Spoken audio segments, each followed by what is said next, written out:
Saudi Arabia എന്ന സന്തുലിതമായി മുന്നോട്ട് പോകുന്ന ഒരു രാജ്യത്തിനെതിരെ, കുവൈത്ത് എന്ന് പറയുന്ന രാജ്യത്തിനെതിരെ ലോക ഇസ്ലാമിക രാഷ്ട്രങ്ങളിൽ മുഴുവനും സിറിയയുടെ ഗവൺമെന്റ് ആരുടെ പേരിലാണ് ഇന്ന് അരക്ഷിതാവസ്ഥയും ഒരുപാട് പിഞ്ചോമന മക്കളും നശിച്ചുകൊണ്ടിരിക്കുന്നത്? യമൻ എന്ന് പറയുന്ന ഇസ്ലാമിക പാരമ്പര്യമുള്ള രാജ്യം, ആ യമൻ എന്ന് പറയുന്ന ഇസ്ലാമിക രാജ്യത്ത് ഇന്ന് ഒരുപാട് അനിശ്ചിതത്വങ്ങളും അധികാരമില്ലായ്മയും നിലനിൽക്കുന്നുണ്ട്. ആരാണ് ആ രാജ്യത്തെ ഗവൺമെന്റിനെതിരെ തിരിഞ്ഞത്? പാരമ്പര്യപരമായ ഇസ്ലാമിന്റെ വഴിയിലൂടെ വന്നവരല്ല, മറിച്ച് പരിഷ്കൃതമായ വിശ്വാസങ്ങളുമായി കേവലം താൽക്കാലികമായ ജിഹാദി മൂവ്മെന്റുമായി കടന്നു വന്ന ചില ആളുകളാ. ചില ചെറുപ്പക്കാർക്ക് അറിഞ്ഞുകൂടാ ഈ ജിഹാദ് എന്താ, ചില ചെറുപ്പക്കാർക്ക് അറിഞ്ഞുകൂടാ ഈ ജിഹാദി മൂവ്മെന്റ് എന്താ. അങ്ങനെ ഇസ്ലാമിനെ പുകമറയിട്ട് തെറ്റിദ്ധരിപ്പിക്കാൻ ഏറ്റവും കൂടുതൽ വകുപ്പൊരുക്കിയത് തെറ്റിദ്ധരിപ്പിക്കപ്പെട്ട ജിഹാദി മൂവ്മെന്റിന്റെ ആളുകളാണ്. അതിനുവേണ്ടി ലോകത്തെ ഏറ്റവും കൂടുതൽ വഴിയൊരുക്കിയത് ആരാ? ഒന്ന് മുഹമ്മദ് ബിൻ അബ്ദുൽ വഹാബും, ഒന്ന് അബുൽ അഅ്ല മൗദൂദിയും, അതുപോലെ തന്നെ ഹസൻ ബന്നെ പോലെയുള്ള ആളുകളുമാണ്. അതിനെക്കുറിച്ച് ഞാൻ സ്വതന്ത്രമായി പ്രസംഗം നടത്തിയിട്ടുണ്ട്. ഇപ്പോൾ ഞാൻ അതിലേക്ക് പോകുന്നില്ല. അബുൽ അഅ്ല മൗദൂദിയും അതുപോലെ തന്നെ മുഹമ്മദ് ബിൻ അബ്ദുൽ വഹാബും പോലെയുള്ള വഹാബി പ്രസ്ഥാനത്തിന്റെയും ജമാഅത്തെ ഇസ്ലാമിയുടെയും ആളുകളാണ് ലോകതലത്തിൽ ഇസ്ലാമിനെ ഒരു ജിഹാദി മൂവ്മെന്റായി തെറ്റിദ്ധരിപ്പിക്കുന്നതിൽ ഏറ്റവും കൂടുതൽ വഴിവെച്ചു കൊടുത്തത്. അവരുടെ പരിഭാഷകൾ, അവരുടെ ലേഖനങ്ങൾ, അവരുടെ ഹുക്കൂമത്തെ ഇലാഹിവാദങ്ങൾ, അവരുടെ ദൈവരാജ്യ സിദ്ധാന്തങ്ങൾ ഇതായിരുന്നു. അങ്ങനെ ലോക രാജ്യങ്ങൾ മുഴുവനും, മുസ്ലിം രാജ്യങ്ങൾ മുഴുവനും മറ്റു രാജ്യങ്ങളുടെ മുമ്പിൽ തലപ്പാവ് കണ്ടാലും ദാടി കണ്ടാലും ഇത് തീവ്രവാദിയാണോ എന്ന് ചിന്തിക്കുന്ന അവസ്ഥയിലേക്ക് ലോക രാഷ്ട്ര വിചാരങ്ങളെ മാറ്റിസ്ഥാപിക്കുന്നതിൽ ഇത്തരം ചില ജിഹാദി പേനകളും മൂവ്മെന്റുകളുമാണ് വഴിയൊരുക്കിയിട്ടുള്ളത്. പക്ഷേയോ, but there is no doubt that the thing you said are the words of Allah. എനിക്ക് അറബി അറിയില്ലെങ്കിലും, ഹലോ മിസ്റ്റർ ഡോക്ടർ വലീദ് ഫാത്തിഹി, നിങ്ങൾ അറബിയിൽ ഓതിയ ആ വാചകങ്ങൾ, അതിന്റെ മീനിങ് എനിക്കറിയില്ല. I don't know the Arabic language. Arabic ഭാഷ എനിക്കറിയില്ല. പക്ഷേ എനിക്കൊരു കാര്യം അറിയാം, നിങ്ങൾ പറഞ്ഞത് മുഴുവനും ദൈവത്തിന്റെ വചനങ്ങളാണ്. As she left the church weeping, a woman put a piece of paper. അതാ ഒരു സഹോദരി അവിടുന്ന് കരഞ്ഞുകൊണ്ട് ഇറങ്ങിപ്പോയി. എന്നിട്ട് അവർ ഒരു പേപ്പർ എനിക്ക് ഇങ്ങോട്ട് ഇട്ടു തന്നു. ആ പേപ്പറിൽ അവർ എഴുതിയിരുന്നത് എന്താണെന്ന് അറിയുമോ? ഒരിക്കലും നിങ്ങൾ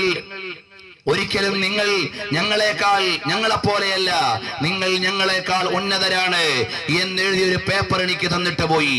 ഒരുപാട് ക്രൈസ്തവ ലോകം അവിടെ നിന്നുകൊണ്ട് കരഞ്ഞിട്ട് പരിശുദ്ധമായ ഖുർആനിനെ അത്ഭുതത്തോടുകൂടി കേൾക്കുകയും ഇസ്ലാമിലേക്ക് കടന്നു വരികയും ചെയ്തു. ഇനിയും നമുക്ക് നോക്കാം, പരിശുദ്ധമായ ഇസ്ലാമിലേക്ക് കടന്നു വന്ന എത്ര ആളുകളാണ് എന്ന് വിശാലമായി ആ പുസ്തകം വിശദീകരിക്കുന്നുണ്ട്. അമേരിക്കയിൽ 4% ഉണ്ടായിരുന്ന മുസ്ലിം ഏറ്റവും കൂടുതൽ 8% ഡബിൾ പോപ്പുലേഷനായി മാറുകയായിരുന്നു. 9/11 ശേഷം അഥവാ വേൾഡ് ട്രേഡ് സെന്റർ ആക്രമണം മുസ്ലിം ലോകത്തെ ലോകരാഷ്ട്രങ്ങൾ മുഴുവൻ പ്രതിയാക്കാൻ വേണ്ടി ചെയ്തതായിരുന്നു. 9/11 കണ്ടപ്പോ മുസ്ലിമീങ്ങളെ ഒന്നുകൂടി പ്രതിയാക്കാൻ ബോംബെ കലാപത്തിനും അതുപോലെ ഒരു കോഡുണ്ടാക്കി നമ്മുടെ രാജ്യത്തെ ചില പത്രങ്ങൾ. അതിലേക്കൊന്നും ഞാൻ ഇപ്പൊ പോകുന്നില്ല. ഏതായാലും ശരി, ലോക രാഷ്ട്രങ്ങളിൽ മുഴുവനും ഇസ്ലാമിനെ തെറ്റിദ്ധരിപ്പിക്കാൻ വേണ്ടി എവിടെയൊക്കെ ഊടും പാവും നെയ്തിട്ടുണ്ടോ അവിടെയെല്ലാം ഒരുപാട് ആളുകൾ ഇസ്ലാമിലേക്ക് കടന്നു വരികയായിരുന്നു.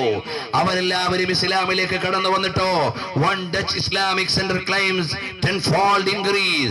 10 ഇരട്ടി മുസ്ലിമീങ്ങളാണ് പിന്നെ പുതുതായി ഉണ്ടായത് എന്ന് യൂറോപ്പിലെ അഥവാ ബ്രിട്ടനിലെ ഒരു സഭ അവകാശപ്പെടുകയാണ്. അവരെല്ലാം 10 ഇരട്ടിയായി മുസ്ലിമീങ്ങൾ ആ പ്രദേശത്ത് കടന്നു വരികയായിരുന്നു. മാത്രമല്ല, I recently asked a Muslim acquaintance how many Americans he has, how many Americans, എത്ര അമേരിക്കക്കാരാണ് ഇപ്പോൾ ഇസ്ലാമിലേക്ക് വന്നത്. He has witnessed convert to Islam in just the past year. He explained that he has personally participated in at least 100 conversion ceremonies. ചുരുങ്ങിയത് ഒരു മുസ്ലിമിനോട്, ഒരു പുതു മുസ്ലിമിനോട് ചോദിക്കുകയാണ്, ഇപ്പൊ അമേരിക്കയിൽ എത്ര പേരാ അടുത്ത് ഇസ്ലാമിലേക്ക് വന്നത്? അപ്പൊ അദ്ദേഹം പറഞ്ഞു, 100 പേര് ഇസ്ലാമാകുന്ന രംഗം എനിക്ക് നേരിട്ട് സാക്ഷിയാകാൻ കഴിഞ്ഞിട്ടുണ്ട്. ഇതുപോലെ കൃത്യമായി ലോക ജേണലുകൾ മുമ്പിൽ വെച്ചുകൊണ്ട് സംസാരിക്കുമ്പോ എവിടെയൊക്കെ ഇസ്ലാമിനെ ആദർശപരമായി തോൽപ്പിക്കാൻ പറ്റാത്തതിന്റെ പേരിൽ ആയുധമെടുത്തുകൊണ്ട് ഇസ്ലാമിനെതിരെ ഇറങ്ങിയിട്ടുണ്ടോ അവിടെയെല്ലാം വിശുദ്ധമായ ഇസ്ലാമിനെ അഭിമാനത്തോടെ മുന്നേറാനും വിലാസമുണ്ടാക്കാനുമാണ് സാധിച്ചിട്ടുള്ളത്. അപ്പോഴാണ് അമേരിക്ക ശ്രമിക്കുന്നത്, ബ്രിട്ടൻ ശ്രമിക്കുന്നത്, അതുപോലുള്ള രാജ്യങ്ങൾ ശ്രമിക്കുന്നത് മുസ്ലിമീങ്ങളെ എങ്ങനെയെങ്കിലും ക്ലാസിഫൈ ചെയ്യണം, മുസ്ലിമീങ്ങളെ എങ്ങനെ രണ്ടാക്കണം. പ്രിയപ്പെട്ട സഹോദരങ്ങളെ, ഇവിടെയുള്ള മുസ്ലിം സംഘടനകൾക്ക് ഒരുപാട് ദൗത്യങ്ങളുണ്ട്. ഏതെങ്കിലും സംഘടനകൾ നല്ല കാര്യങ്ങൾ ചെയ്യുമ്പോൾ അതിനെതിരെ തിരിയുകയല്ല, മറിച്ച് സ്വന്തമായി നല്ല കാര്യം ചെയ്യാൻ ശ്രമിക്കണം. ബഹുമാനപ്പെട്ട ഖമറുൽ ഉലമാ കാന്തപുരം എ പി ഉസ്താദ് അവർകൾ SYSന്റെ അനിഷേധ്യരായ നേതാവ്, കാന്തപുരത്തെ തോൽപ്പിക്കുവാൻ ആരെങ്കിലും ശ്രമിക്കുന്നുണ്ടെങ്കിൽ അവർ ചെയ്യേണ്ട കാര്യം എന്താണ്? കാന്തപുരം ചെയ്യുന്നതിനേക്കാൾ കൂടുതൽ സേവനങ്ങൾ ചെയ്തു കൊടുക്കണം. അവിടെയാണ് തോൽപ്പിക്കൽ ഉണ്ടാവുക. ഇവിടെ ഏതെങ്കിലും ഒരു പ്രസ്ഥാനത്തെ അടച്ചേക്ഷേപിക്കാനല്ല, ആദർശപരമായി എതിരുള്ള മുഴുവൻ ആളുകളെയും പ്രാമാണികമായി ഗണ്ണിക്കാൻ ശൈഖുനാ കാന്തപുരം ഉസ്താദ് ലോകത്തെവിടെയും തയ്യാറായിട്ടുണ്ട്. കേവലമായ ഒരു സംഘടനാപരമായ സങ്കുചിതത്വത്തിലല്ല കാന്തപുരം ഉസ്താദ് അവർ മുന്നോട്ട് പോകുന്നത്. പക്ഷേ ആദർശപരമായ വീര്യതയിൽ നിന്നുകൊണ്ട് 10,000-കണക്കിന് അനാഥ മക്കളെ സംരക്ഷിക്കുന്ന മഹാനായ ഒരു പണ്ഡിതൻ മാത്രമല്ല, ലോകരാഷ്ട്രങ്ങൾ മുഴുവനും വിലാസം നേടി മുന്നോട്ട് പോകുന്നവർ കാരാളിമുക്കിന്റെ ഇട്ടാവെട്ടത്തിൽ നിന്ന് കാന്തപുരം ഉസ്താദിനെ വായിക്കാൻ ശ്രമിക്കാതെ മോനെ വെസ്റ്റ് ബംഗാളിലേക്ക് പോയി നോക്കൂ. കാന്തപുരം ഉസ്താദ് ഉണ്ടാക്കിയ ദശക്കണക്കിന് പള്ളികൾ മിനാരമുയർത്തി മാനത്തിന് ചുംബനം കൊടുത്ത് നിൽക്കുന്നുണ്ട്. ബോംബെയിലേക്ക് പോയി നോക്കൂ, മീരാ റോഡിൽ ബഹുമാനപ്പെട്ട കാന്തപുരം ഉസ്താദിന്റെ അധ്യക്ഷതയിലുള്ള സ്ഥാപനം നടക്കുന്നുണ്ട്.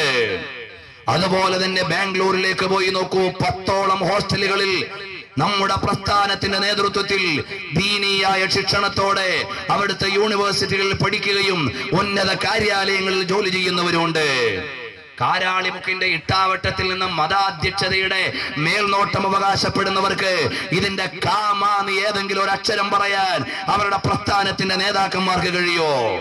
ബഹുമാനപ്പെട്ട ഖമറുൽ ഉലമാ കാന്തപുരം ഉസ്താദ് അവർകൾ അമേരിക്കയിലും ഈജിപ്തിലും സിറിയയിലും മൊറോക്കോയിലും അതുപോലെയുള്ള രാജ്യങ്ങളിലും ആഫ്രിക്കൻ, ഏഷ്യൻ, അറബ് രാജ്യങ്ങളിലെല്ലാം ഉസ്താദ് പോയി. എവിടെങ്കിലും പോയി ഒരു സിനിമാ നടിയുടെ കൂടെ പോയിരുന്നോ? ഇസ്ലാമിക സംസ്കാരത്തിനെതിരായ വൃത്തികെട്ട ഏതെങ്കിലും സംസ്കാരത്തിലേക്ക് പോയോ? പോയില്ല. ഞങ്ങൾക്ക് ഇസ്ലാമും വിഷയമല്ല, സുന്നത്ത് ജമാഅത്തും വിഷയമല്ല, ഞങ്ങൾക്ക് വേദി കിട്ടിയാൽ മതി എന്ന് പറഞ്ഞ് നടക്കുന്ന ചില നേതാക്കന്മാരെ തലയിൽ വെച്ചിട്ട് ലോകോത്തര പ്രമുഖന്മാരായ നേതാക്കന്മാരെ മറച്ചു പിടിക്കാമെന്ന് ശ്രമിച്ചിട്ട് കാര്യമില്ല. ഇതെന്താണ് ഞാൻ പറയേണ്ടി വരുന്നത്? വളരെ സങ്കടമുണ്ട് പ്രിയപ്പെട്ടവരെ. ഞങ്ങളുടെ SYS, SSF അതുപോലെയുള്ള ഈ പ്രാസ്ഥാനിക കുടുംബം ഇവിടെ സമൂഹത്തിന്റെ നന്മയ്ക്ക് വേണ്ടിയല്ലാതെ എന്തിനു വേണ്ടിയാണ് ഇറങ്ങിയിട്ടുള്ളത്? ഞങ്ങൾക്ക് തീവ്രഭാവമുണ്ടെന്ന് പറയുന്നുണ്ടെങ്കിൽ അത് ആദർശത്തിലാണ്. അതിനെയും അയച്ചുവിടാൻ ഞങ്ങൾ തയ്യാറല്ല. മറിച്ച് അള്ളാഹുവിന്റെ ദീനിനെതിരെ എവിടെങ്കിലും ഒരു ശബ്ദം ഉയരുമ്പോ നബി സല്ലല്ലാഹു അലൈഹി വസല്ലം തങ്ങൾ മദീന മുനവ്വറയിൽ നിന്ന് പഠിപ്പിച്ചു തന്ന 20 റക്അത്ത് തറാവീഹിനെതിരെ പള്ളികളും പാടങ്ങളും പ്രസ്താവനകളും ലേഖനങ്ങളും വരുമ്പോ അതിനെ കൃത്യമായി പ്രമാണബദ്ധമായി സംസാരിക്കാൻ തയ്യാറായ പണ്ഡിതന്മാരാരാ? മാത്രമല്ല ഖമറുൽ ഉലമാ കാന്തപുരം ഉസ്താദ് അവர்கள் ഇവിടെയുള്ള ഇസ്ലാമിക സംസ്കാരത്തെ സംരക്ഷിക്കുവാനാണ് ശ്രമിച്ചത്. ചില ആളുകൾ മദ്രസയിലെ മതപാഠ പുസ്തകങ്ങൾ പോലും മലയാളത്തിലേക്ക് മാറ്റിയിട്ട് കേവലം ഒരു സ്ഥാപനത്തിന്, കേരളത്തിന്റെ തെക്കൻ ജില്ലയിലുള്ള ഒരു സ്ഥാപനത്തിന്റെ ശിലാസ്ഥാപനം ഏത് കൊല്ലം നടന്നു എന്ന ഒരു മദ്രസയിലുള്ള മലയാള ബുക്കിലെ അഭ്യാസത്തിൽ പഠിക്കേണ്ടത്. അതേ സമയത്ത് ഞങ്ങളുടെ ഉലമാക്കൾ അങ്ങനല്ല. 25ഓളം അറബി ഗ്രന്ഥങ്ങൾ ലോക ഇസ്ലാമിക സാഹിത്യത്തിന് സമ്മാനിച്ചു ഖമറുൽ ഉലമാ കാന്തപുരം ഉസ്താദ് അവர்கள். അതുപോലെ തന്നെ നെല്ലിക്കുത്ത് ഇസ്മായിൽ ഉസ്താദ് അവர்கள் ലോകപ്രസിദ്ധമായി തന്നെ ശാഫിഈ പണ്ഡിതന്മാർ മിഷ്കാത്തുൽ മസാബീഹിന് എഴുതിയ പ്രമുഖമായ ശറഹുകളിൽ ഒന്നായി, വ്യാഖ്യാനങ്ങളിൽ ഒന്നായി നെല്ലിക്കുത്ത് ഉസ്താദ് അവരുടെ മിർആത്തുൽ മഫാത്തിഹ് എന്ന ഗ്രന്ഥം 8 വാള്യമുള്ള ഗ്രന്ഥമാണ്. ദർസുകളിൽ ഓതി പഠിക്കുന്ന മിഷ്കാത്തുൽ മസാബീഹ് എന്ന ലോകപ്രസിദ്ധമായ ഹദീസ് ഗ്രന്ഥത്തിന്റെ വ്യാഖ്യാനമാണ്. നിങ്ങൾ യമനിലേക്ക് പോയി നോക്കൂ, അവിടുത്തെ ലൈബ്രറിയിൽ മിർആത്തുൽ മഫാത്തിഹ് കാണാം. അതുപോലെ ബഹുമാനപ്പെട്ട കോടമ്പുഴ ബാബു ഉസ്താദ് അവர்கள் എഴുതിയ ഗ്രന്ഥങ്ങൾ പ്രസിദ്ധീകരിക്കുന്നത് കോഴിക്കോടുന്നോ കേരളത്തിന്നോ മാത്രമല്ല, മറിച്ച് എവിടെ നിന്നാണെന്ന് അറിയുമോ?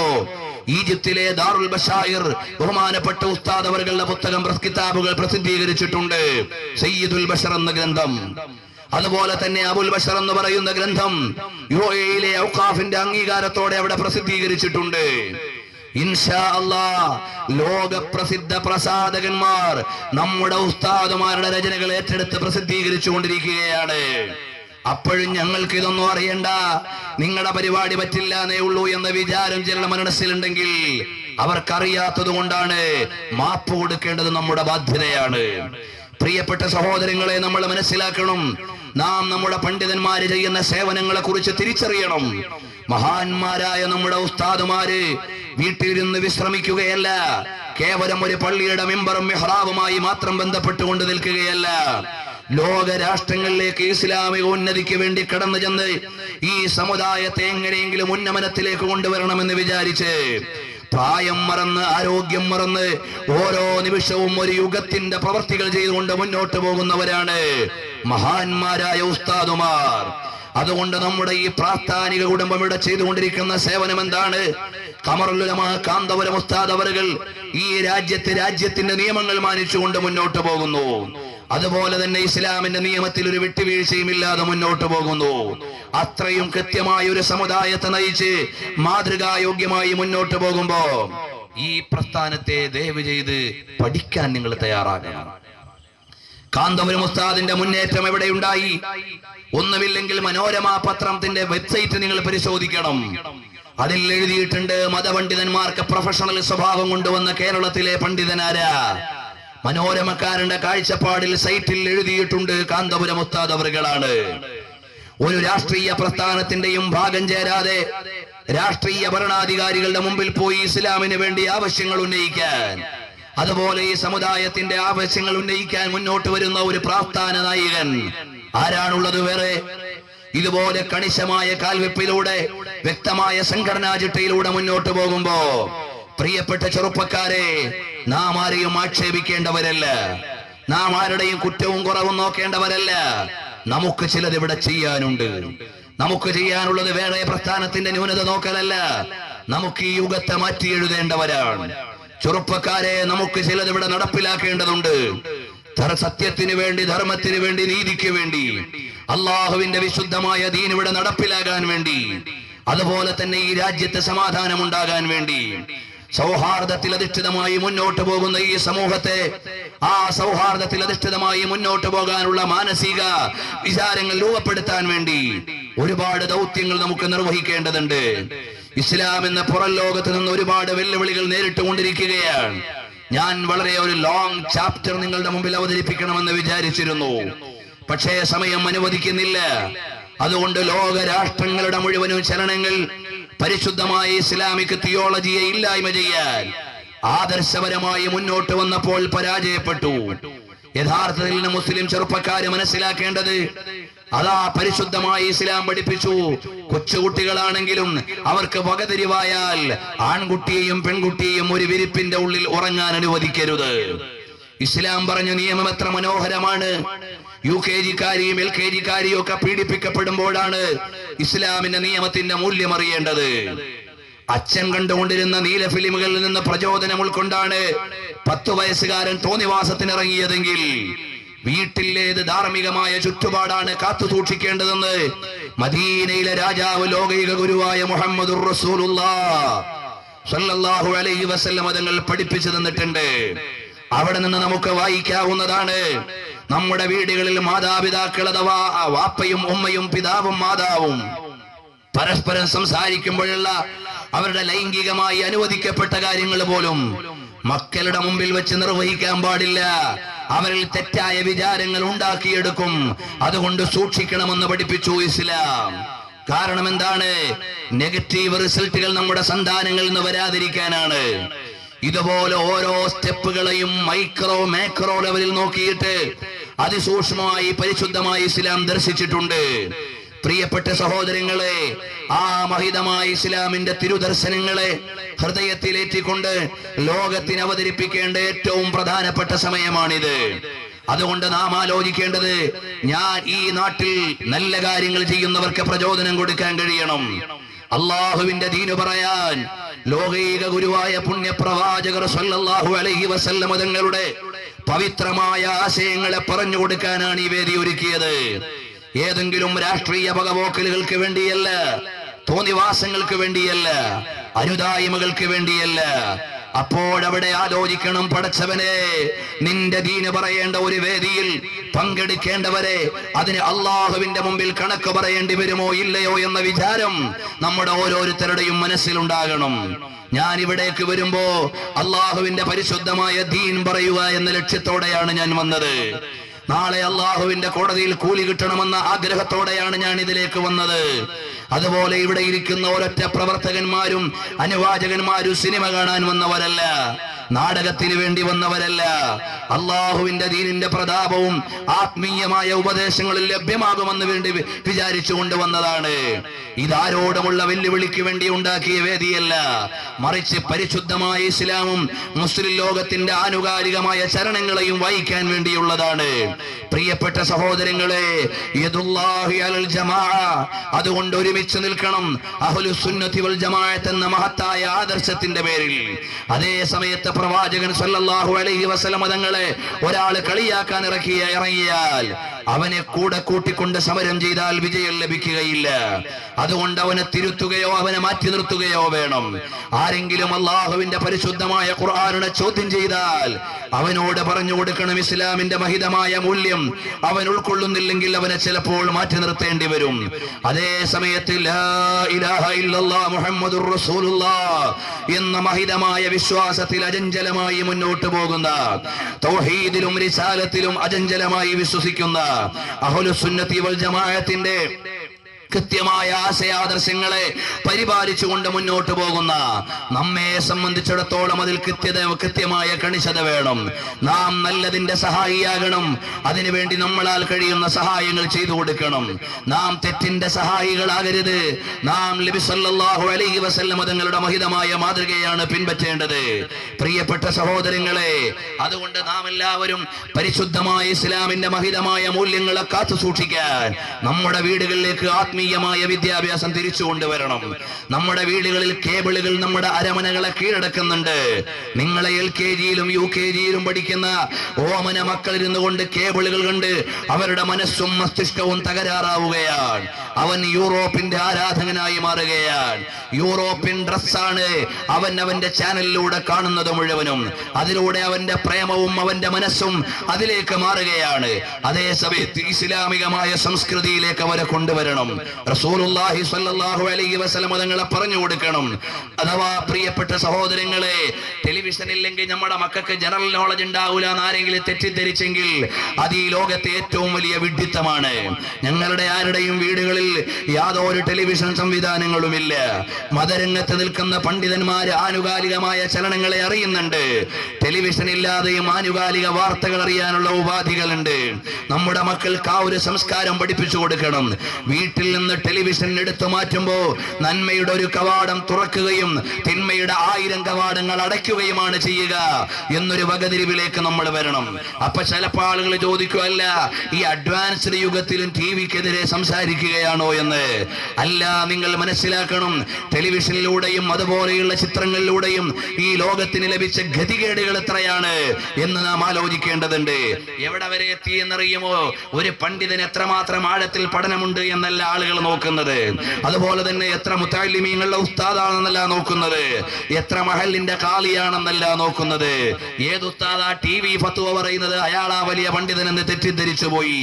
അതും കൂടി യൂറോപ്പ് വരുത്തി തീർത്ത ഒരു സംസ്കാരമാണ്. TV ഫത്വ പറഞ്ഞാൽ പിന്നെ ലോകത്തുള്ള എല്ലാ പണ്ഡിതന്മാരെ കാട്ടിയും വലുത്. ഉസ്താദുമാര് നേരം വെളുക്കുന്നത് മുതൽ വൈകുന്നേരം വരെ വഴതു പറയുകയാണ്. നിങ്ങൾ സുബ്ഹാനല്ലാഹ് ചൊല്ലണം, അൽഹംദുലില്ലാഹ് ചൊല്ലണം, ആയത്തുൽ കുർസി ഓതണം. അത് അംഗീകരിക്കാൻ നമ്മുടെ ഉമ്മമാരെയും പെങ്ങന്മാരെയും ഒന്നും കിട്ടാനില്ല. അതേ സമയത്ത് ചാനലിൽ കയറി ഇരുന്നു കൊണ്ട് തെറ്റായ ഫത്വകൾക്കൊപ്പം ചില ദിക്ർ പറഞ്ഞു കൊടുത്താൽ അതുമായി നമ്മുടെ സഹോദരിമാര് പിന്നിൽ കൂടിയിരിക്കുകയാണ്. കാരണം അവരുടെ അതോറിറ്റിയായി എന്ത് പല്ല് തേക്കണമെന്ന് TV തീരുമാനിക്കുന്നത് പോലെ, ഏത് വസ്ത്രമെടുക്കണമെന്ന് ടെലിവിഷൻ തീരുമാനിക്കുന്നത് പോലെ, എങ്ങനെ നടക്കണമെന്ന് TV ചാനലുകൾ തീരുമാനിക്കുന്നത് പോലെ, ഏത് എണ്ണയാണ് തലയിൽ തേക്കേണ്ടതെന്ന് ചാനലുകൾ തീരുമാനിക്കുന്നത് എന്നതുപോലെ ആരുടെ ഫത്വയാ സ്വീകരിക്കേണ്ടതെന്നും ചാനലുകൾ തീരുമാനിക്കുന്ന ഗതികേടിലേക്ക് ഈ സമുദായത്തിന്റെ പെൺകൊടികളെ വലിച്ചു കൊണ്ടുപോയ ചില ആളുകളുണ്ട്. പ്രിയപ്പെട്ട സഹോദരങ്ങളെ, വിശദീകരിക്കേണ്ടതില്ല. അത്തരം ചില അസംബന്ധങ്ങളിൽ അറിഞ്ഞോ അറിയാതെയോ പെട്ടുപോകാൻ പാടില്ല. സാത്വികരായ പണ്ഡിതന്മാര് വരച്ചു കാണിച്ചു തന്ന കൃത്യമായ ഒരു വഴി ഇവിടെയുണ്ട്. ആ വഴിയിൽ നിന്ന് വഴുതി മാറാൻ പാടില്ല. പ്രത്യേകിച്ചും ഓർമ്മപ്പെടുത്തട്ടെ, നന്മകൾ കൊയ്തു കൂട്ടിയിട്ട് സ്വർഗത്തിന്റെ കവാടമാകുന്ന റയ്യാൻ വാങ്ങുവാനുള്ള വിശുദ്ധമായ റമളാൻ നമ്മുടെ പടിവാതിൽക്കലെത്തിയിരിക്കുകയാണ്. ലോക നേതാവായ പുണ്യപ്രവാചകർ സല്ലല്ലാഹു അലൈഹി വസല്ലം തങ്ങൾ നമ്മെ ഓർമ്മപ്പെടുത്തുകയാണ്. റജബുൻ ഷഹറുല്ലാഹ്, റജബ് അല്ലാഹുവിന്റെ മാസമാണ്. വശഅബാനു ഷഹരി, ശഅബാൻ എന്റെ മാസമാണ്. വറമളാനു ഷഹ്റു ഉമ്മത്തി, റമളാൻ എന്റെ സമുദായത്തിന്റെ മാസമാണ്.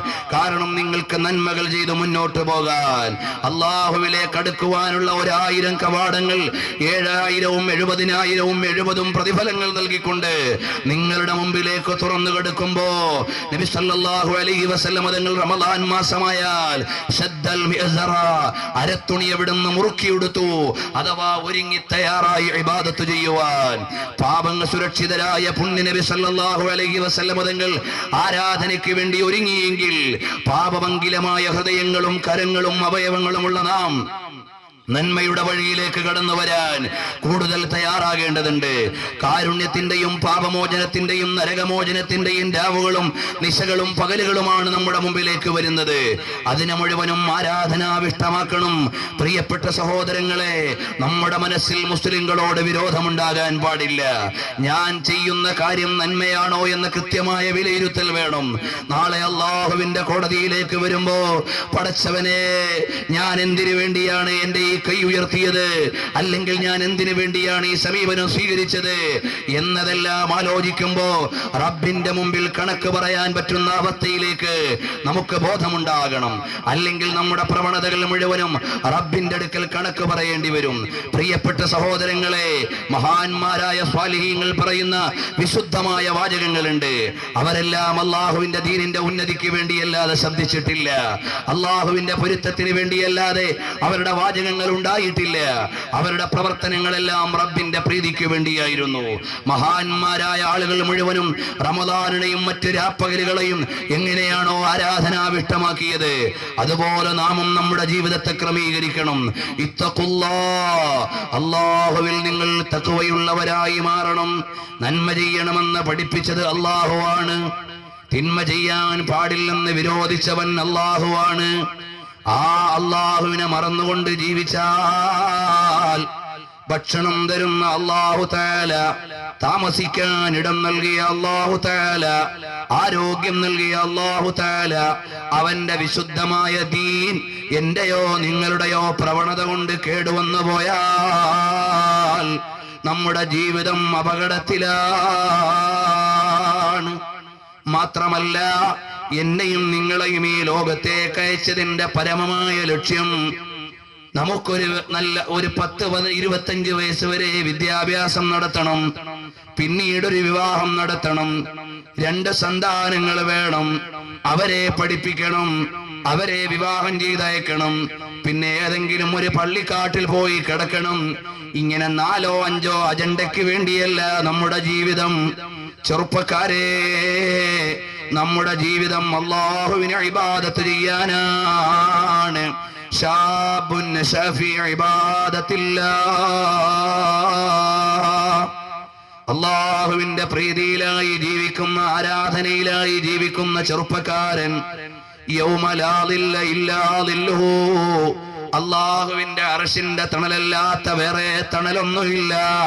അങ്ങനെയുള്ള ദിവസം അല്ലാഹുവിന്റെ അർശിന്റെ തണൽ ലഭിക്കുന്നതാർക്കാണ്? ശാബുൻ ശഫീ ഇബാദത്തില്ലാഹ്, അല്ലാഹുവിന്റെ ത്വാഅത്തിലായി ജീവിക്കുന്നവർക്കാണ്, അല്ലാഹുവിന്റെ പ്രീതിയിലായി ജീവിതം നയിക്കുന്നവർക്കാണ്. അതുകൊണ്ട് മോനെ, നമ്മളെ ദുനിയാവിലേക്ക് മാടി വിളിക്കാൻ ഒരുപാട് ശക്തികളുണ്ട്, ഭൗതികതയിലേക്ക് കൂട്ടിക്കൊണ്ടുപോകാൻ ഒരുപാട് വ്യക്തികളുണ്ട്, തെറ്റിലേക്ക് ക്ഷണിച്ചു കൊണ്ടുപോകാൻ ഒരുപാട് സമ്പ്രദായങ്ങളുണ്ട്. നീ കടന്നു വരേണ്ടത് എവിടേക്കാണ്? അല്ലാഹുവിന്റെ ഇലാ റിളർ റഹ്മാൻ. പടച്ചവനെ, എന്റെ വാക്കുകൊണ്ട് അള്ളാഹുവിന്റെ ദീനിന് അനുകൂലമായതേ ഉണ്ടാകാവൂ, എന്റെ പ്രവൃത്തി കൊണ്ട് അള്ളാഹുവിന്റെ ദീനിന് അനുകൂലമായതേ ഉണ്ടാകാവൂ, എന്റെ നീക്കുപോക്കുകൾ കൊണ്ട് അള്ളാഹുവിന്റെ പ്രീതിയാണ് വേണ്ടത്. ഞാൻ റബ്ബിന്റെ ദീനിന്റെ സഹായിയാകണം. എനിക്ക് ചിലപ്പോൾ ഒരു പാവപ്പെട്ടവനെ സഹായിക്കാൻ കഴിയില്ല, പക്ഷേ സഹായിക്കുന്നവനെ നീ തെറ്റായി അവതരിപ്പിക്കാൻ പാടില്ല. എനിക്കൊരു യതീമിനെ നോക്കാൻ ചിലപ്പോ കഴിഞ്ഞുകൊള്ളണമെന്നില്ല, പക്ഷേ യതീമിനെ നോക്കുന്നവനെ നീ തെറ്റായി ധരിപ്പിക്കാൻ പാടില്ല. എനിക്ക് ചിലപ്പോൾ ഒരു മുത്തഅല്ലിമിനെ പഠിപ്പിക്കാൻ കഴിഞ്ഞുകൊള്ളണമെന്നില്ല, എന്നാൽ മുത്തഅല്ലിമീങ്ങളെ ഏറ്റെടുക്കുന്നവരെ ആക്ഷേപിക്കാൻ പാടില്ല. അപ്പോൾ നീ പിഴച്ചവനും പിഴപ്പിക്കുന്നവനുമായി മാറിപ്പോകുന്നതാണ്.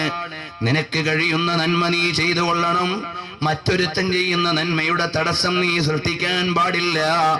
ഒരാളതാ എല്ലാ ആളുകൾക്കും നല്ല സംഭാവന നൽകുന്നു, അപ്പോൾ നീ ജനങ്ങളുടെ ഇടയിൽ റൂമർ വരുത്തി അയാൾക്കെന്താ പലിശയുടെ പണം ഉണ്ടായാ കൊടുത്തുകൂടെ? ഇവൻ അന്വേഷണമില്ലാതെ കൃത്യതയില്ലാതെ ഒരാളെ കുറിച്ച് തെറ്റിദ്ധാരണ ഉണ്ടാക്കാൻ ശ്രമിച്ചതാണ്. നീ എത്ര വലിയ ദുരന്തമാണ് മോനെ ചെയ്തത്. നിനക്കോ പാവപ്പെട്ടവരെ സഹായിക്കാൻ കഴിയുന്നില്ല, സഹായിക്കുന്നവനെ തെറ്റിദ്ധരിപ്പിക്കല്ലേ, അത് വലിയ അപകടമാണ്. അതുപോലെ വലിയ വലിയ ആലിമീങ്ങൾ ദീനിന് വലിയ സേവനം ചെയ്യുന്നുണ്ട്. എനിക്കിപ്പോൾ നെല്ലിക്കുത്ത് ഉസ്താദിനെ പോലെ കിതാബ് എഴുതാൻ കഴിയുന്നില്ല, AP ഉസ്താദിനെ പോലെ സേവനം ചെയ്യാൻ പറ്റുന്നില്ല. എന്നാൽ ഇസ്ലാമിനെ സ്നേഹിക്കുന്നവൻ ചെയ്യേണ്ടത് എന്താണ്? ആ ആലിമീങ്ങൾക്ക് ദുആ ചെയ്തു കൊടുക്കണം. എന്താ കാരണമെന്നറിയുമോ? ബഹുമാനപ്പെട്ട AP ഉസ്താദ് അവർക്ക് ദീർഘായുസ്സുണ്ടായാൽ ഒരുപാട് ദീനീ സ്ഥാപനങ്ങൾ ഇവിടെ ഉണ്ടാകും. 1800ഓളം പള്ളികൾ പണിയാൻ കാരണക്കാരനായ പണ്ഡിതൻ, ആ പണ്ഡിതൻ കുറച്ചു കാലം കൂടി ഇവിടെ ജീവിച്ചിരുന്നാൽ കുറച്ച് സ്ഥലങ്ങൾ കൂടി പള്ളി ഉണ്ടാകാൻ അല്ലാഹു തആല വഴി കൊടുക്കും. അതിൽ നീ സന്തോഷിക്കുകയും ദുആ ചെയ്യുകയും വേണം. അതുപോലെ തന്നെ വലിയ ദർസ് നടത്തുന്നൊരു മുദർരിസ്, ആ മുദർരിസ് കുറച്ചു കാലം കൂടി ജീവിച്ചിരുന്നാൽ കുറെ ആലിമീങ്ങൾക്ക് കൂടി ഇൽമ കിട്ടുമെന്ന് വിചാരിക്കണം. എനിക്കോ അതിന് കഴിയുന്നില്ലെങ്കിൽ അങ്ങനെയുള്ള ആലിമീങ്ങളെ സഹായിക്കണം. പ്രിയപ്പെട്ടവരെ, ചില ആളുകൾ ഇവിടെ AP ഉസ്താദിനെ മനസ്സിലാക്കിയിട്ടില്ല. അള്ളാഹുവിന്റെ തൗഫീഖ് കൊണ്ട് 37 പ്രാവശ്യമായി സഹീഹുൽ ബുഖാരി തുടക്കം മുതൽ ഒടുക്കം വരെ ദർസ് നടത്തി കൊടുത്ത മഹാനാണ്. നമുക്ക് ആ ഭാഗ്യമുണ്ടായില്ലെങ്കിൽ അവരെ ആദരിക്കാനുള്ള ഭാഗ്യമുണ്ടാകണം. ആ ഒരൊറ്റ ഹദീസിന്റെ ദർസും വുളൂഓടുകൂടിയല്ലാതെ അറ്റൻഡ് ചെയ്യുകയില്ല. സഹീഹുൽ ബുഖാരി അവിടുന്ന് ദർസ് നടത്താനുള്ള ഭാഗ്യം വലുതല്ലേ? അതുപോലെ ലോകോത്തരന്മാരായ പണ്ഡിതന്മാരുടെ അടുക്കൽ നിന്ന് അംഗീകാരം കിട്ടിയ മഹാനാണ്. നീട്ടിക്കൊണ്ടുപോകുന്നില്ല. അപ്പോൾ നമ്മുടെ ഓരോരുത്തരുടെയും വിചാരം വരേണ്ടത്, നല്ലത് നമുക്ക് ചെയ്യാൻ പറ്റുന്നത് ചെയ്യണം, ചെയ്യുന്നവരെ സഹായിക്കണം. എന്റെ ഉസ്താദുമാര് ദർസ് നടത്തും പോലെ എനിക്ക് കഴിയില്ല, അപ്പോൾ എന്റെ ബാധ്യതയാണ് എന്റെ ഉസ്താദിന് ദുആ ചെയ്തു കൊടുക്കണം. ബഹുമാനപ്പെട്ട ഇമാം അബൂ ഹനീഫ റളിയല്ലാഹു അൻഹു പറഞ്ഞില്ലേ, എന്താണ് ഞാൻ എന്റെ ഉസ്താദായ ഹമ്മാദ് ബിൻ അബീ സുലൈമാൻ റളിയല്ലാഹു അൻഹുവിന് ദുആ ചെയ്യാതെ ഒരൊറ്റ നിസ്കാരവും ഞാൻ നിസ്കരിച്ചിട്ടില്ല. അതുപോലെ മുഅ്മിനീങ്ങളെ, ഇന്ന് പള്ളികളിൽ കുറെ ചെറുപ്പക്കാരൊക്കെ കയറുന്നുണ്ട്, വളരെ വലിയ സന്തോഷമാണ്. എന്നാൽ മോനെ, നിന്റെയും എന്റെയും നിസ്കാരം ഇഖ്ലാസ് ഉള്ളതാകണം. അല്ലാഹുവിന് വേണ്ടി അങ്ങേയറ്റം ആരാധന ചെയ്യാനുള്ള മനസ്സ് വേണം. കണ്ടില്ലേ, അബ്ദുല്ലാഹി ഇബ്നു ഗാലിബ് റളിയല്ലാഹു അൻഹു ആരാണ്? താബഈങ്ങളിൽപ്പെട്ട വലിയ മഹാനാണ്. അബ്ദുല്ലാഹി ഇബ്നു ഗാലിബ് റളിയല്ലാഹു അൻഹു ആരാണ്? യുസല്ലി ളുഹാ 100 റക്അ, ളുഹാ നിസ്കാരം 100 റക്അത്ത് നിസ്കരിക്കുന്ന മഹാനാണ്. വയഖൂലു ലിഹാദാ ഖുലിഖ്നാ, ഇതിനു വേണ്ടിയല്ലേ അല്ലാഹു നമ്മളെ സൃഷ്ടിച്ചത്. വബിഹാദാ ഉമിർനാ, ഇതിനല്ലേ നമ്മോട് കൽപ്പിച്ചത്? അള്ളാഹുവിന്റെ ഔലിയാക്കളായ ആളുകൾ അവരെല്ലാം അതാ അടുത്തു വന്നു നോക്കുമ്പോ താബഈങ്ങളിൽപ്പെട്ട വലിയ മഹാനായ അബ്ദുല്ലാഹി ഇബ്നു ഗാലിബ് റളിയല്ലാഹു അൻഹുവിന്റെ അടുക്കലൂടെ ബഹുമാനപ്പെട്ട ഹസൻ റളിയല്ലാഹു അൻഹു നടന്നു പോകുമ്പോ അതാ മഹാനവറുകൾ കാണുകയാണ്, വളരെ അധികം നേരം ഇബാദത്ത് ചെയ്യുന്ന മഹാനാണ്. ആ മഹാനവറുകൾ നീണ്ട സമയം സുജൂദിൽ കിടക്കുകയാണ്. ആ സമയത്ത് ഹസൻ എന്നവർ പറഞ്ഞു, എന്തേ നിങ്ങൾ ഇങ്ങനെ കഷ്ടപ്പെട്ട് ഇത്ര നേരം ഇബാദത്ത് ചെയ്യുന്നത്? ഉടനെ മഹാനവറുകൾ അങ്ങ് പറയുകയാണ്, വല്ലാഹു യഅ്മുറുനാ യാ ഹസൻ അൻ നദ്കുറഹു കസീറാ. അല്ലാഹു നമ്മളോട് കൽപ്പിച്ചത് കൂടുതൽ അവന് ദിക്ർ ചെയ്യാനാണ്. വഅൻത തഅ്മുറുനാ അൻ നദ്കുറഹു ഖലീലാ. ഞാൻ അല്ലാഹുവിനെ ആരാധിക്കുന്നവനാണ്. എനിക്ക് സുജൂദിൽ കിടക്കുമ്പോൾ വലിയ രസമാണ്, നിസ്കരിക്കാൻ നിൽക്കുമ്പോൾ വലിയ ആവേശമാണ്. وأنت تأمرنا أن نذكره قليلا. ഞാൻ നീണ്ട സുജൂദ് ചെയ്ത് അല്ലാഹുവിനെ ദിക്ർ ചെയ്യുമ്പോൾ അത് കുറയ്ക്കാനാണോ നിങ്ങൾ ശ്രമിക്കുന്നത് എന്ന് പറഞ്ഞിട്ട് കല്ലാ ലാ തുതിഉഹു വസ്ജുദ് വഖ്തരിബ് എന്ന ആയത്തോതിയിട്ടങ്ങ് സുജൂദിലേക്ക് വീണു.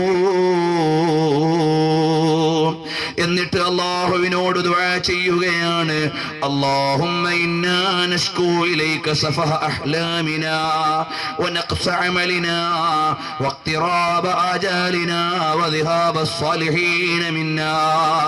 അല്ലാഹുവേ, ഞങ്ങളെ തെറ്റായ വിചാരങ്ങളിൽ നിന്ന്, അതുപോലെ തന്നെ ഞങ്ങളുടെ അമലുകളുടെ ന്യൂനതയിൽ നിന്ന്, ഞങ്ങളെ പെട്ടെന്ന് മരിപ്പിക്കുന്നതിൽ നിന്ന്, ഞങ്ങളിൽ നിന്ന് സ്വാലിഹീങ്ങൾ പോകുന്നതിനെ തൊട്ട് നീ ഞങ്ങളെ കാക്കണേ റബ്ബേ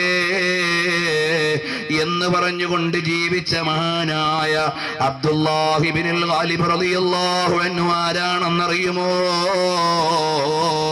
ബസറയിലെ വലിയ ആബിദായ മനുഷ്യനാണ്. അവരിൽ കൂട്ടത്തിൽ വലിയ ഖുർആൻ വിജ്ഞാനമുള്ള മഹാനാണ്.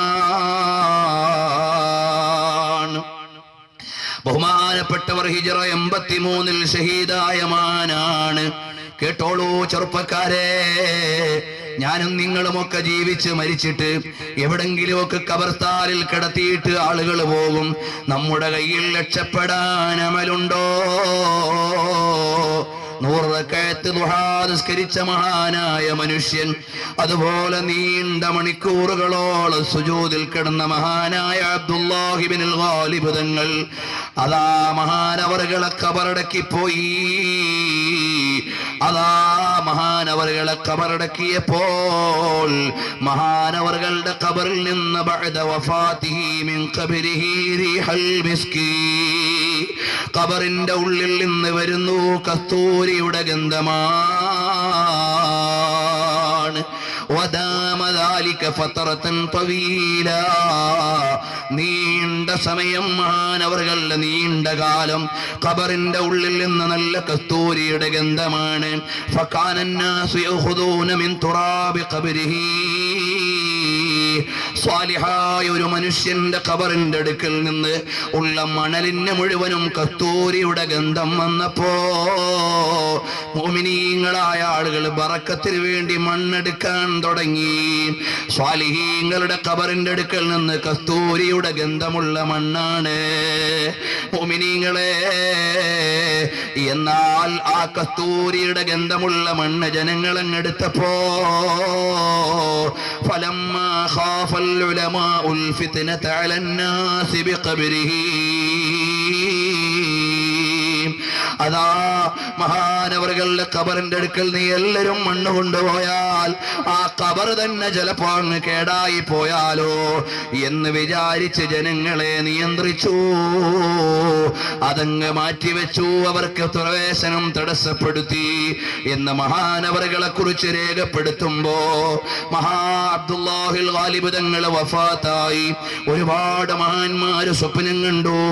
സ്വപ്നം കാണാമോ മഹാന്മാർ? ആയിരക്കണക്കിന് ഉദാഹരണം നമുക്ക് പറയാനുണ്ട്. ലോകഗുരുവായ പുണ്യ റസൂൽ സ്വല്ലല്ലാഹു അലൈഹി വസല്ലമ തങ്ങളെ മഹാന്മാരായ ഇമാമുകളെ മുഴുവനും സ്വപ്നത്തിൽ കണ്ടിട്ടുണ്ട്. ഞാൻ നീട്ടി പറയുന്നില്ല, ഒരു മഹാനെ കൂടി പറഞ്ഞ് ഞാൻ നിർത്തിക്കോളാം. നമുക്കുള്ള മാതൃകകൾ സ്വഹാബത്താണ്, നമുക്കുള്ള മാതൃകകൾ താബിഈങ്ങളാണ്, നമുക്കുള്ള മാതൃകകൾ ഇമാമീങ്ങളാണ്. സാധുവായ ഞാൻ 4 ഇമാമീങ്ങളെ കുറിച്ചുമായി പറഞ്ഞ 12ഓളം മണിക്കൂർ CD ഉണ്ട്. അതില്ലാ 4 ഇമാമീങ്ങളുടെയും ഇബാദത്ത് വിശദീകരിച്ചിട്ടുണ്ട്. ആ ഇമാമീങ്ങളുടെ ജീവിതം നമ്മൾ പകർത്തേണ്ടതുണ്ട്. സഹോദരാ, മഹാനവറുകൾ മരണപ്പെട്ടതിന് ശേഷം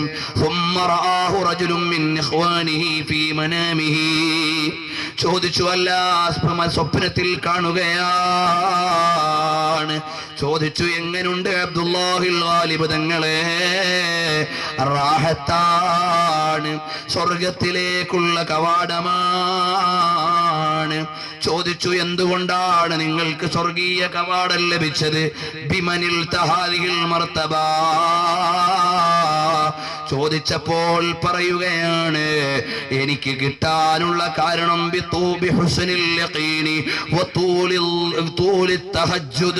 നീണ്ട സമയം തഹജ്ജുദ് നിസ്കരിച്ചതിന്റെ ഫലമായി അള്ളാഹുവിനെ കുറിച്ചുള്ള വ്യക്തമായ ഉറപ്പെന്റെ ഖൽബിൽ ഉള്ളത് കൊണ്ട് അള്ളാഹു നൽകിയ സമ്മാനമാണ്.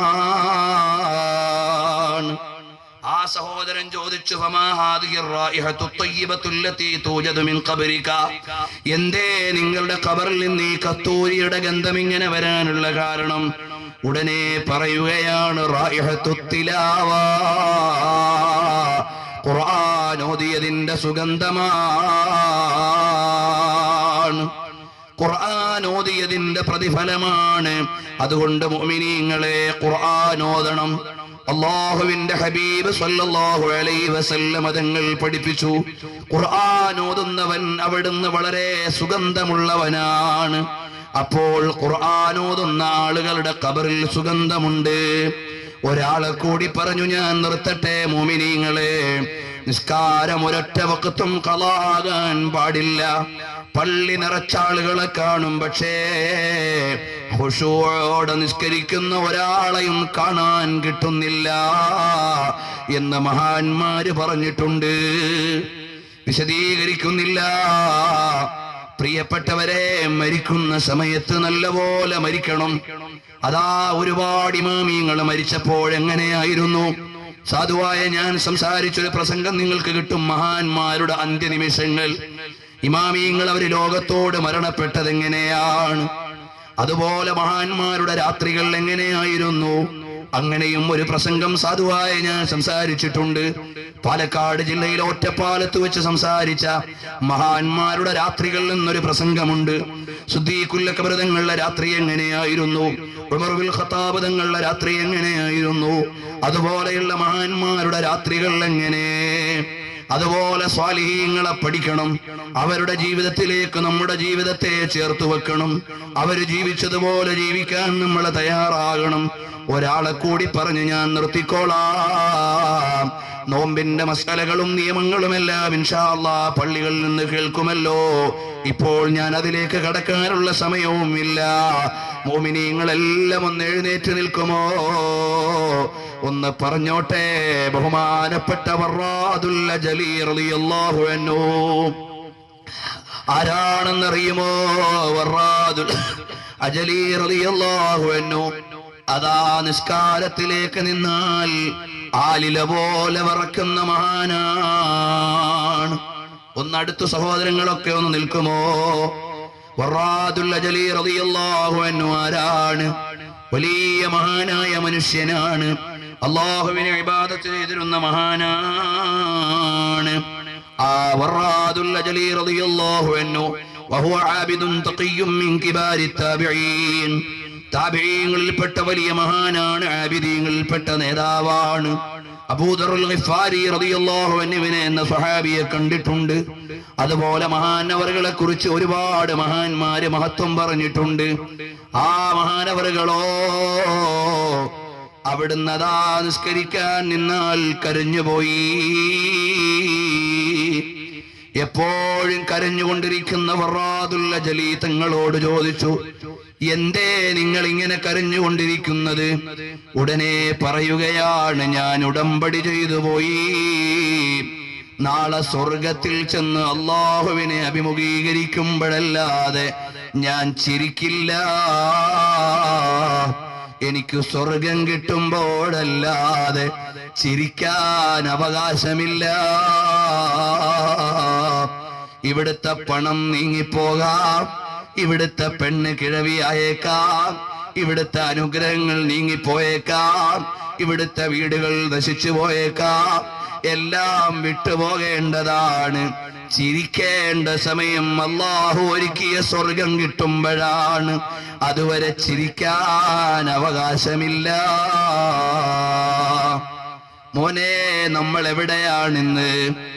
എന്റർടൈൻമെന്റ് എന്ന പേരിൽ നമ്മൾ ഇറങ്ങിപ്പോയില്ലേ? വൃത്തികെട്ട സിനിമകൾക്ക് അടിമകളായി പോയില്ലേ? നിങ്ങളുടെ ഓരോരുത്തരുടെയും കയ്യിലുള്ള മൊബൈലിൽ എത്ര മോശമായ ചിത്രമുണ്ട് മോനെ, അടുത്ത സെക്കൻഡിൽ തന്നെ ഡിലീറ്റ് ചെയ്ത് കളഞ്ഞോ. എത്ര വൃത്തികെട്ട ഗാനങ്ങളുണ്ട് മോനെ, അതൊക്കെ നീക്കി വെച്ചോ.